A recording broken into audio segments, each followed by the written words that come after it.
Alright. We got my boy Daniel Hernandez blowing all the bread. This guy, man. This guy does the most. He's been doing the most. But God bless him, man. Salud. For real. Let's see what they got to say about my boy. Shout out Sunny V too. Fuck it, we'll drop him. We'll drop it. Got you. Live.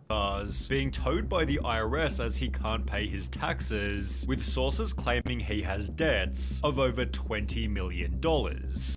Bro, and that shit accumulates, bro.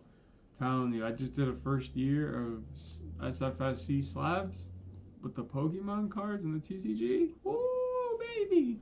Those taxes were hefty. Paying this back now seems pretty unlikely, as 6ix9ine's recent album was such a massive flop, most people don't even know that he released something new. Bro, I just was about to say that. I didn't even know he had a new album. That's actually insane. Compare this to 2017, when 6ix9ine was undefeated. Everything he released became an instant hit, and no one can deny it. His unique style of music was pulling hundreds of millions of views, leading to a self-reported massive record deal, with 6ix9ine stating, "Right now I'm signing my life away to Illuminati for $7.5 million. Life is awesome." Only 4 months later, he'd land a headphone that clearly didn't age well, and this is the title of the video. Deal worth $4.9 million, and was paid a six-figure sum just to feature Fashion Nova in one of his music videos. Well before this, 6ix9ine was already bragging, "I made $1 million this year and I bought a fake Rolex with it." Then only a year later, he was donating the same amount. Since the last time I've been here, I donated close to $1 million just to community. Not to no foundations, just going on the street and giving out money. He'd post multiple videos showing massive stacks of cash. Does money dictate everything you do? Fuck yes. Protecting his $500,000 jewelry pieces by dropping a further $100,000 on personal security for a 10-day LA trip. Here he'd sign yet another multi-million-dollar publishing deal, showing that the money was coming from his music. 6ix9ine's first album, Dummy Boy, sold over 1 million units, meaning it likely made over $10 million. However, he'd foolishly used the entire album to rap about committing crimes. For example, on Cuda, he'd proudly proclaim, "All my people really gangbang, talk that damn slang. Rap about it, do the same thing, let your nuts hang. We post up, we don't do the race, you gon' die today." Similarly, on Billy, he Bro. I'm gonna let that one slide, because I gotta post this online, but don't ever do that shit again. he'd add, "Get the F up out my effing face before I murder you. Whole squad full of killers, I'm a killer too. Send shots. Everybody get popped. Sending shots. Everything I was rapping about was really happening. Which certainly didn't help Takashi's next chapter. 6ix9ine, rapper faces prison and sex offender registry. The article explained that 6ix9ine originally pleaded guilty in October 2015 to using a child in a sexual performance when he was 18. In a video posted online, a 13-year-old girl was seen engaging in oral intercourse while Tekashi stood behind her. The hip-hop star has since been arrested twice for allegedly choking a 16-year-old in a shopping center in Houston earlier this year. In May, he was also arrested for driving without a license, assaulting a police officer, and obstructing governmental administration. 6ix9ine wasn't given leniency, as he was using social media to promote a culture of violence and glorify gang activity, but while he did pay his bond of $155,000, the problems didn't end there. After finally closing the book on his 2015 child sex case, 6ix9ine and his associates went to Felipe Chow to celebrate the legal win with a lavish dinner. Things got ugly when the crew was denied entry into the restaurant as a brawl took place and gunshots rang off. A pair of 6ix9ine's entourage members and his manager are arrested for their involvement. One of the security guards working at the restaurant is reportedly hit over the head with a chair. Throw in some robberies plus multiple shooting incidents, and 6ix9ine. I heard about that in the documentary.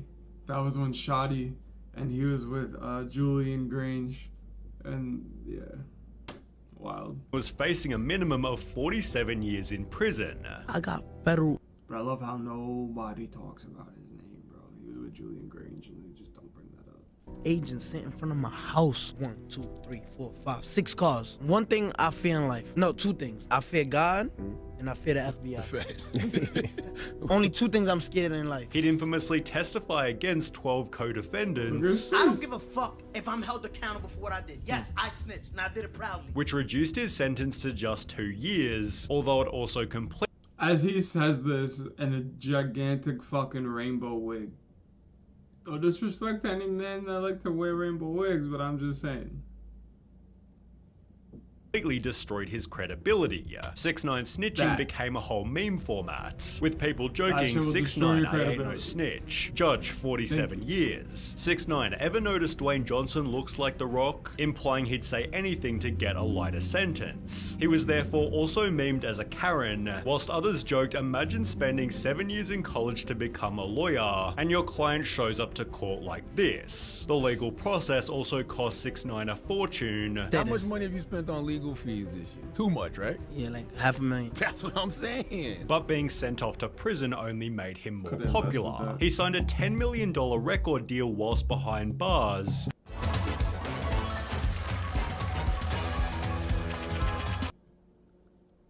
Dude could have bought so many houses and shit. Later, 6ix9ine claimed on Instagram, I got out of jail $20 million richer. First day home, you see the vibes, man. King New York's home, man. I'm on house arrest, so come on, let's go. This was supported by a range of extravagant purchases, with TMZ reporting he'd bought a fleet of luxury vehicles that includes an Aventador McLaren Rolls-Royce, Mercedes-Benz G-Wagon, and a Range Rover. All 4 cars, Lamborghini Aventador, Wraith, McLaren, G-Wagon, all mine, all bought out. Tekashi's getting iced out too. We're told he splurged on 4 timepieces, including a Richard Mille watch, and dropped another $300,000 on a chain shaped like a shark. This is a $500,000, $500,000. Look at the diamonds in them teeth. And nobody got this watch. If you don't got this watch right here, you a little boy to me. I'll kiss you on your forehead. You a little boy. Sit down. King's home. It's over. He'd then purchased this insane piece of jewelry, bragging on Instagram $1 million on a chain. Best chain in the game. My chain costs more than your whole chain piece and watch. LeMayo, you know who run the city. In a different post, he bragged 15,000 sold out show Istanbul, Turkey. 500,000 for 40 minutes. He'd show off his earnings in videos such as this one. You got 1 house right here, 2 houses right here, 3 houses right here, 4 houses right here, 5 houses right here, maybe 2 houses right there, you feel me? Spending 50,000 of it at the Gucci store in under 10 minutes. He then vowed every week I will try to give at least 50,000 away to someone random for people in need, all the while his music was still performing well. His song Goober, released a month after his last day in jail, gained 45 million views in its first 24 hours. This made it the biggest 24-hour debut for a hip-hop video in YouTube history, after which 6ix9ine also broke the record for the most viewers ever in an Instagram live. Everyone, he's gonna be irrelevant when he comes out of jail. 6ix9ine #1 on Apple Music and breaking records. Who y'all think is the king of New York? 1 month later, he'd put out Troll. But like at a point, you don't think like, you know what, let me just stop and invest this, you know? But I guess not. Which again gained 45 million views in only 24 hours, debuting at #1 on the Billboard Hot 100. 6ix9ine celebrated his post-prison success, however, as it turns out, this would be his peak. Goober and Trolls became part of the album Tattletales, which didn't perform so well. Despite the noise, 6ix9ine's Tattletales album headed for underwhelming chart debut. It sold just 55,000 album units, making it his worst performing project ever. One of 6ix9ine's rivals, Trippie Redd, laughed at the album's poor performance, which was especially embarrassing as 6ix9ine previously said this. Men lie, women lie, numbers don't lie. The number of listeners per song wasn't lying either, with Joe Budden calling the album a likely financial disaster.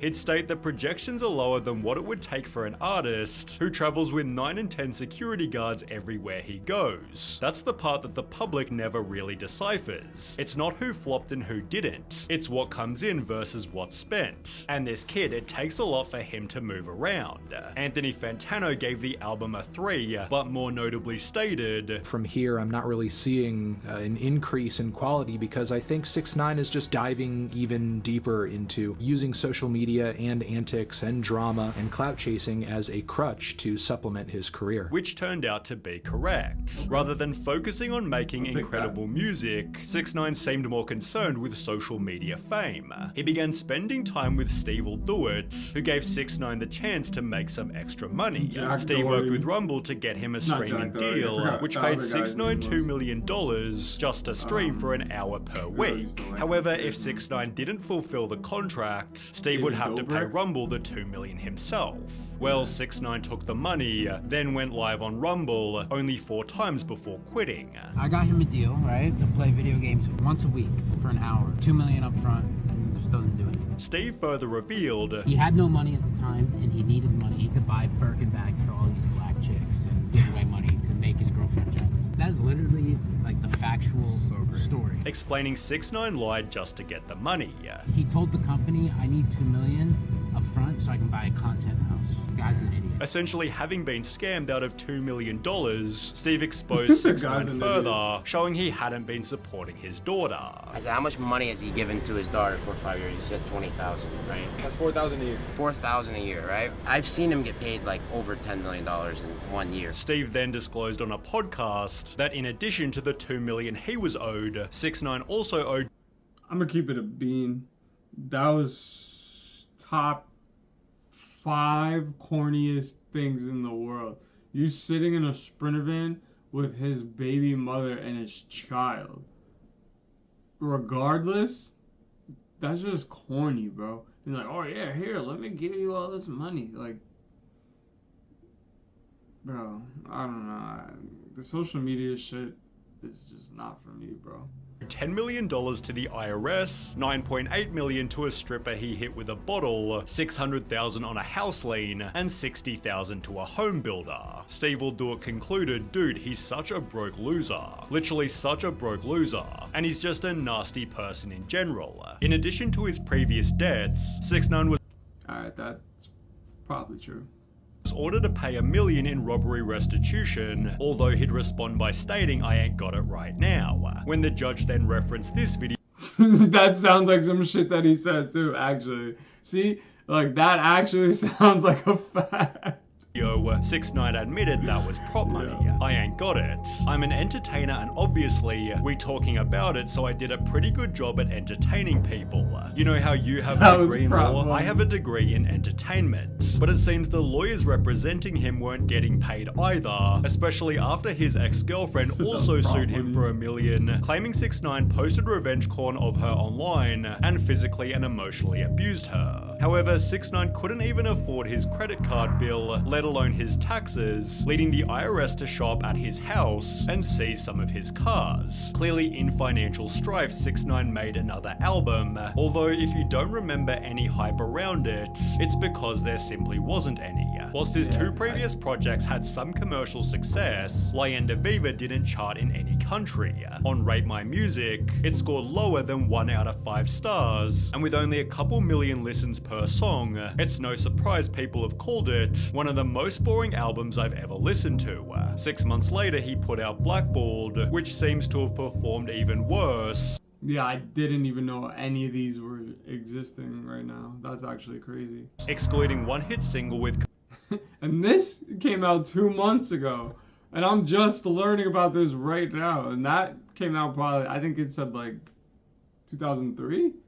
Kodak Black. Seemingly out of pure desperation, 6ix9ine promoted crypto. I just released the dummy coin. For the first 2,000 holders who buy into the dummy coin, you will be selected to do a meet and greet here in Romania. After which he was actually offered a lifeline. Tekashi 6ix9ine. I signed a new record deal for $6 million plus. It explained Tekashi is being paid $1 million for the album, which will feature 10 songs, and he's gonna make $250,000 for every concert announcement of an upcoming tour. This all adds up to Tekashi potentially pocketing over 6 million, all held under one main condition: he doesn't get arrested. Well, just 1 month ago, 6ix9ine again went back to jail for violating parole terms on his initial main prison stint. In the process, he tested positive for meth twice, so despite being released after 45 days, it seems 6ix9ine's life-saving record deal won't be going forward. What? Yo, that last line just took me out. What? I'm not gonna hold you. Not surprised. Wow. Daniel, gotta get it together, brother. Wow. 'Cause you had it all. Literally the world. Ugh. Karma, man. We gotta do better.